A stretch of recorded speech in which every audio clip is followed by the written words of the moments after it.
ચાલો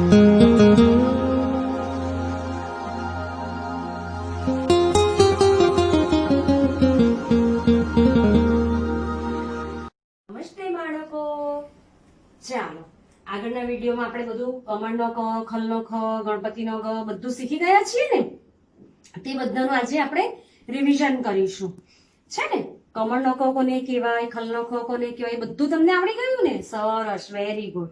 ચાલો તો હવે આગળ આપણે કરીશું પાના નંબર, આપણી ચોપડી છે ને તમારી, તે ચોપડીના પાના નંબર 28, બગડ આઠડ 28, એ પાનું ખોલો બધા, બરાબર?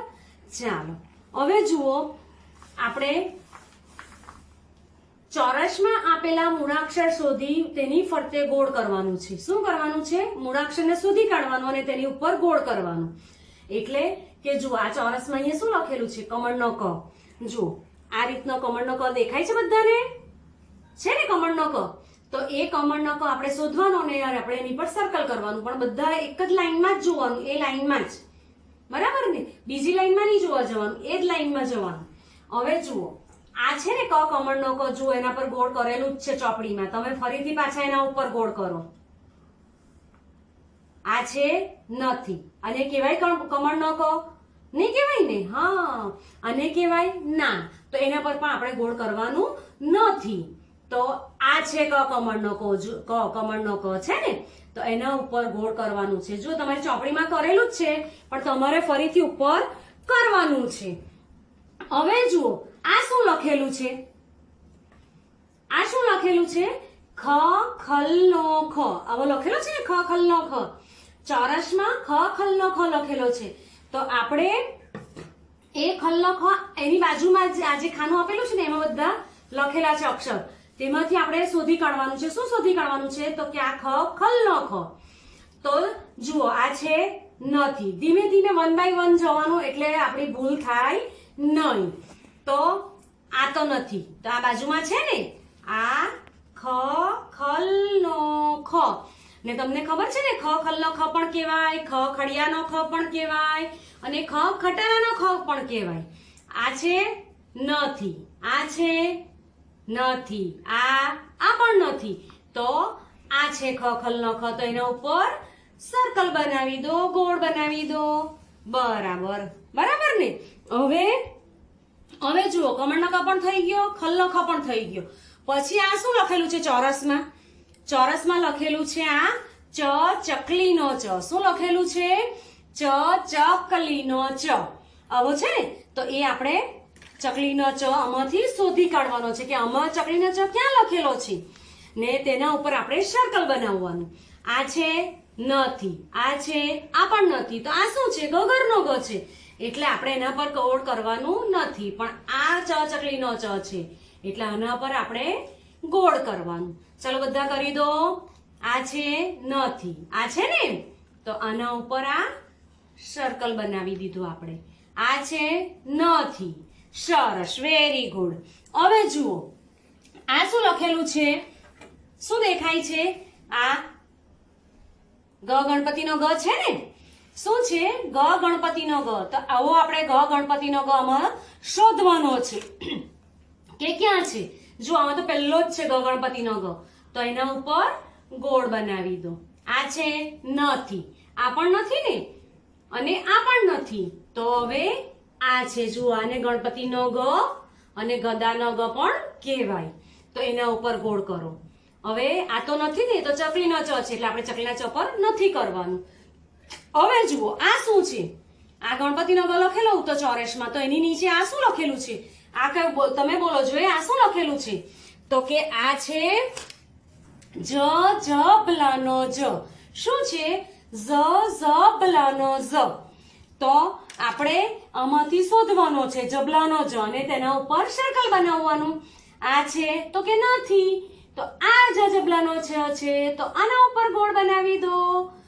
આ નથી, આ પણ નથી, આ પણ નથી, અને આ છે, જુઓ, તો આના ઉપર સર્કલ બનાવી દો, ગોળ બનાવી દો. થઈ ગયું, બધાને આવડી ગયું. હવે આ શું લખેલું છે? તો કે ઘરનો ઘ. શું લખેલું છે? આ આવું શું કહેવાય આને? ઘરનો ગ. શું કહેવાય? ઘરનો ગ. બધાય મારી સાથે બોલવાનું. તો જુઓ આમાં પણ પહેલો જ છે ઘરનો ગ. તો એના પર ગોળ બનાવી દો. એની બાજુમાં નથી. હવે એકવાર ગ થઈ જાય ને એટલે એકવાર સર્કલ બનાવી દે એટલે પછી બીજું નહીં જોવાનું ને બધું જ જોવાનું. તો આ છે નથી, આ પણ નથી, આ છે નથી ને, આ તો જમરૂખનો જ છે. આ શું છે? આ પણ ઘરનો ગ છે. તો આપણે આ ઘરના ગ પર ગોળ બનાવીશું. સરસ. હવે આ બાજુમાં તો કમળનો ગ છે એટલે એના પર આપણે ગોળ કરવાનું નથી. હવે જુઓ એના પછી શું છે? તો કે જમરૂખનો જ. શું છે? આવો લખેલો છે ને, જમરૂખનો જ. ને જગનો જ પણ કહેવાય, જલેબીનો જ પણ કહેવાય, અને જહાજનો જ પણ કહેવાય. બધું પૂછાય તો પણ આ જ લખવાનું આપણે, જમરૂખનો જ. ચાલો, આ શું છે? છત્રીનો છ. એટલે એના પર ગોળ સર્કલ થશે ના. કેમ? કે આપણે તો જમરૂખના જને શોધવાનો છે એટલે જમરૂખના જ પર ગોળ કરવાનું છે. તો જુઓ આ બાજુમાં છે ને, તો આના પર ગોળ કરીશું. હવે આ શું છે? આ બી ઘરનો ગ છે તો એના પર પણ થશે નહીં. પછી એની બાજુમાં શું લખેલું છે? ઝબલાનો ઝ. એટલે એના પર પણ આપણે સર્કલ કરવાનું નથી. કેમ? કેમ કે આપણે તો જમરૂખનો જને શોધવાનો છે, એ સંતાઈ ગયેલો છે. તો આ છે એ પણ નથી. આ છે ને, તો એના ઉપર આપણે સર્કલ બનાવીશું. સરસ. જો ને પેન્સિલ ફરાવતી સર્કલ બનાવતી વખતે એક જ વાર આમ ગોળ કરવાનું. હા ને? ચાલો, હવે આ શું છે? આને શું કહેવાય? છત્રી. છત્રીનો છ. શું કહેવાય? છત્રીનો છ. આ છે નથી, આ પણ નથી. તો આ છે ને, હા, તો આના પર સર્કલ બનાવી દો. હવે જુઓ છત્રીનો છ આમાં તો બાજુમાં જ છે, એની બરોબર બાજુમાં જ. તો એના પર પણ આપણે સર્કલ બનાવી દેવાનું. હવે આ સર્કલ બનાવો ને તો આમ એક જ વાર એમ પેન્સિલ ફેરવવાની એટલે સરસ દેખાય. બહુ ગોળ ગોળ કરીએ તો ગંદુ થઈ જાય. આ છે નથી, આ પણ નથી. તો આટલું થઈ ગયું બધાનું. સરસ, વેરી ગુડ. હવે જુઓ એની નીચે શું આપેલું છે તે જોવાનું કે એની નીચે શું આપેલું છે. આ શાનું ચિત્ર છે? આ જોવાનું છે કે ચિત્ર ઓળખીને મૂળાક્ષર લખવાના છે.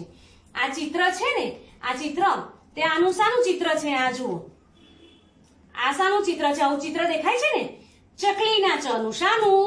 ચકલીના ચ નું. જુઓ એમાં ચકલીનો ચ લખેલો જ છે ને, તો તમે અહીંયા બાજુમાં લખી દો ચકલીનો ચ. એ લોકોએ લખેલું છે એટલે આપણે બાજુમાં લખવાનું. હા ને? એ લોકોએ નહીં લખેલું હોય તો આપણે અહીંયા ચોરસમાં જ લખવાનું. ઓકે, સરસ, વેરી ગુડ. હવે જુઓ, હવે આ ચિત્ર શાનું છે? આ શાનું ચિત્ર દેખાય? છત્રીનું. શાનું ચિત્ર દેખાય? આ છત્રીનું. તો આપણે અહીંયા શું લખીશું? આ બે લીટીને અડાવીને લખજો, છત્રીનો છ. આવી રીતે લખવાનું. બરાબર? સમજણ પડી ને? હા. જુઓ હવે આ ચિત્ર આપેલું છે જલેબીનું. શાનું ચિત્ર છે? જલેબીનું. તો મેં તમને આગળ પણ કહેલું કે જમરૂખનો જ પણ કહેવાય, જલેબીનો જ પણ કહેવાય, જહાજનો જ પણ કહેવાય, અને જગનો જ પણ કહેવાય. જો આ ટીચર આ જગનું ચિત્ર બતાવ્યું. હવે કોઈ અહીંયા જલેબી નહીં આપેલી અને આ જગનું ચિત્ર આપે તો પણ અહીંયા આપણે લખવાનું જગનો જ, કે જલેબીનો જ જમરૂખનો જ. તો બધાએ આ જ લખવાનો. સમજ પડી ને? સરસ. જુઓ હવે એના પછી તમે જ કહો મને શાનું ચિત્ર છે? ઝબલાનું. શાનું ચિત્ર છે? જો આવું છે ને, આવું છે ને જબલાનું ચિત્ર. ને આ શું છે? જબલાનો જ. એટલે આપણે અહીંયા લખીશું જબલાનો ઝ. સરસ, વેરી ગુડ. હવે જુઓ, હવે તમને બતાવું છું. હવે આપણે આ 28 નંબરનું પાનું કમ્પ્લીટ થઈ ગયું ને. હવે આ તમારે મમ્મીને કહેવાનું કે કરાવશે. હા ને? આ મમ્મી તમને શીખવાડશે અને તમારે ઘરે મમ્મી સાથે બેસીને લખજો.